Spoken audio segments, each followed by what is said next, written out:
Baik, kita akan membahas tentang pendekatan tradisional versus requirement dalam modul 6 mata kuliah ini. Traditional approach dan object-oriented approach. Terdapat dua pendekatan yang dapat dilakukan di dalam mengembangkan sistem. Apa perbedaan di antara kedua pendekatan ini? Secara umum, baik traditional approach maupun object-oriented approach sama-sama berfungsi untuk menggambarkan sistem dan memberikan solusi terbaik di dalam pengembangan sistem. Traditional approach lebih kepada pendekatan secara terstruktur, sementara object-oriented approach lebih menekankan kepada bagaimana sistem merespon secara objek sistem. Di dalam traditional approach, terdapat beberapa hal yang dilakukan, diantaranya adalah sistem sebagai kumpulan proses. Karena traditional approach lebih menggambarkan struktur sistem, maka sistem dianggap sebagai kumpulan proses, secara menyeluruh mulai dari awal sampai akhir transaksi. Yang kedua, proses berinteraksi dengan entitas data. Yang ketiga, proses menerima input dan menghasilkan output. Dalam artian, setiap kali sistem menerima input, maka sistem juga akan mengeluarkan output tanpa pemfilteran terhadap kebutuhan user ataupun objek, tapi kepada struktur secara menyeluruh di dalam sistem. Yang kedua, object-oriented approach. Dalam hal ini, sistem dianggap sebagai kumpulan objek, bukan proses. Kemudian, objek berorientasi dengan orang dan objek lainnya. Tidak hanya prosedur dan tidak menekankan kepada fungsional-fungsional di dalam sistem, namun lebih kepada bagaimana sebuah kebutuhan itu dilihat secara objek, baik itu orang atau people-nya maupun bagian-bagian lain di dalam sistem.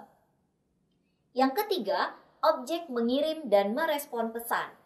Berarti di sini skala prioritasnya adalah bagaimana kecepatan sistem atau objek dalam merespon apa yang diinginkan oleh user.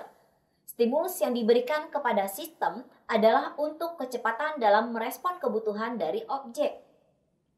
Pendekatan tradisional atau biasa juga disebut dengan pendekatan terstruktur adalah suatu aktivitas pendekatan dengan memperhatikan urutan langkah-langkah perintah secara sistematis dan tersusun berdasarkan alur algoritma yang sangat sederhana. Untuk traditional approach, kita menggunakan tools Entity Relationship Diagram atau ER diagram, kemudian Data Flow Diagram atau DFD, atau disebut juga dengan diagram arus data atau DAD, dan lain sebagainya. Pendekatan berorientasi objek merupakan paradigma pemrograman yang berorientasikan kepada objek. Pendekatan berorientasi objek akan memandang sistem yang akan dikembangkan tersebut sebagai kumpulan dari banyak objek yang akan berkoresponden dengan objek-objek lainnya. Untuk object-oriented approach ini, kita akan mempelajari beberapa diagram, diantaranya adalah use case diagram, class diagram, sequence diagram, activity diagram, dan state machine diagram. Termasuk beberapa diagram lainnya yang secara menyeluruh terdapat banyak sekali diagram di dalam UML. DFD atau Data Flow Diagram terdiri dari beberapa diagram. Yang pertama disebut dengan diagram konteks, yang berfungsi untuk menggambarkan sistem secara keseluruhan dan sekaligus juga menggambarkan entitas apa saja yang terlibat di dalam sistem, baik memberi input ataupun menerima output dari sistem.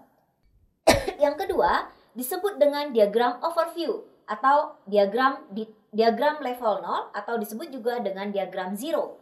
Sementara yang terakhir disebut dengan diagram detail yang mana fungsinya bersifat opsional. Kemudian dilanjutkan dengan ER diagram. Demikian, terima kasih.